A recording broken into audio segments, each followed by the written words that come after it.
Good day, everyone. I'm Jean-Claude Esmorota, and today I'll be discussing about football hand signals and in officiating.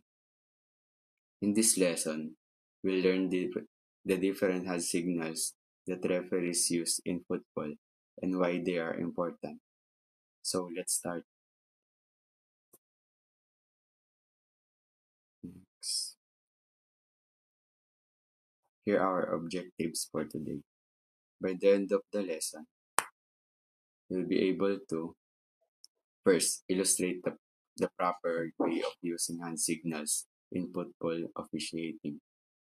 Second, execute the different hand signals correctly. Third, recognize importance of using hand signals in officiating. So basically, we'll understand how and why referees use these signals.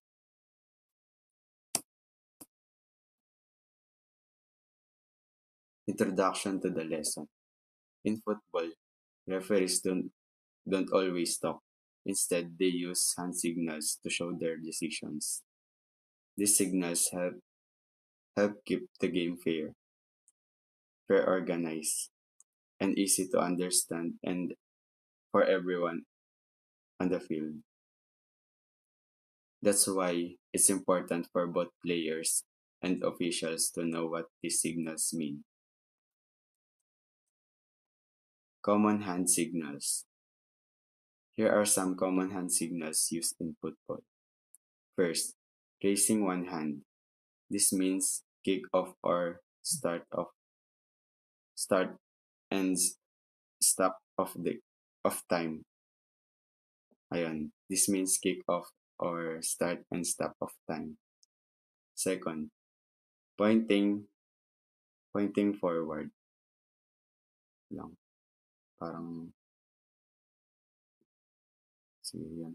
Second, pointing forward. That's direct free kick. Third, put hands forward while running. That means advantage or playing continues after minor foul. Fourth, raising both hands. It's goal. It's a goal. It's a goal signal. And lastly, crossing both hands. It means the goal is disallowed. Next. Next offset set signals. Showing a yellow card. Warning lang ito for a foul. Red card, it means the player or coach is ejected. Pointing to the corner. That's that's for a corner kick. Pointing down toward the goal area naman. That's for a penalty or goal kick. A rising and raising the flag. That means outside or offside. Next.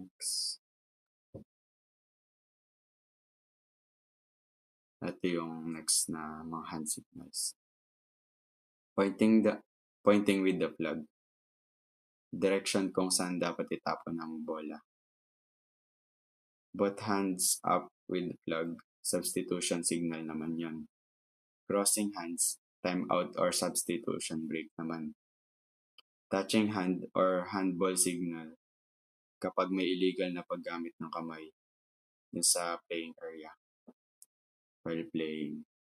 And raising referee board to show extra time or player substitution na rin siya. Next. So bakit nga ba mahalaga ang hand signals? They make the game more organized and fair. It also helps referee communicate clearly.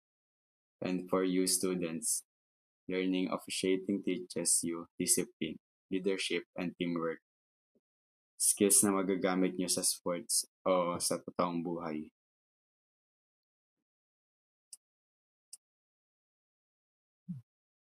To summarize, hand signals are very important in football officiating.